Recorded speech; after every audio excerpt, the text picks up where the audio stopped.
Now we are ready to start.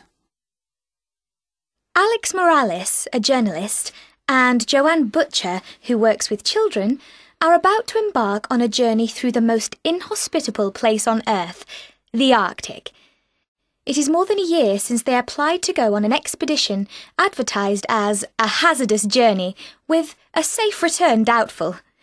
Jim McNeil, the renowned Arctic explorer, is leading the Ice Warrior project, aiming to reach all 4 North Poles in one season, which, if successful, will be a world record. Such a task, you may assume, must surely be undertaken by highly experienced travellers.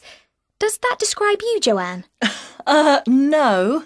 I'd never even skied before we did the training to prepare for the expedition, so I spent a lot of time falling over at first.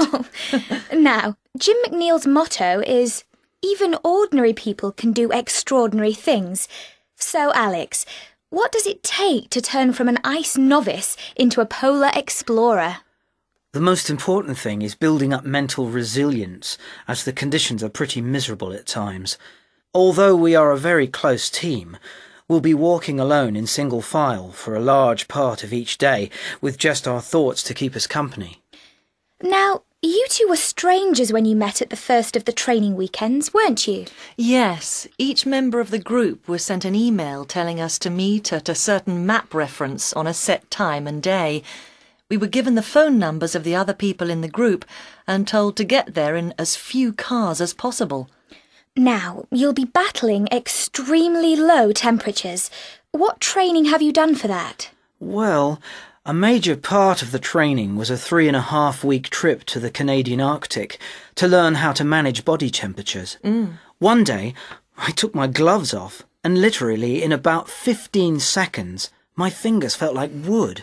But surprisingly, heat can be a problem too. Once, we only had T-shirts on because we were pulling a sled all day. You have to be careful not to sweat, as it can freeze onto you and plummet your body temperature. Ooh. How difficult is it to prepare for such a trip? Well, we've both been putting on some weight to help maintain body heat, but at the same time, we've had to pursue a healthy diet for fitness levels, as pulling the sleds containing all our equipment and supplies requires a huge amount of body strength. Pulling tyres in the local park has been a regular activity for me. I've had some odd looks from people, but it's the closest thing to pulling a sled. Oh, it all sounds very hard. But presumably, there have been some good moments that have made you want to carry on. Yes. While we were training in Canada, a few of us had been off the ice for a few days because of flu. We were transported back to the rest of the team on a skidoo, and when we saw them, they were all looking out at the horizon. When we tracked their gaze, there was a polar bear with 2 cubs roaming on the ice. You just can't describe it. Well, talking to you, I can see that you're both full of excitement and relishing the challenge that lies ahead. Am I right? I have got so much from it already, just by being able to survive somewhere like that. People ask me how I can enjoy it. Well, I just do. I reckon I'll find it difficult to slip back into everyday normality when I get back. I might get itchy feet and want to go somewhere else. Let's see how many fingers I come back with first.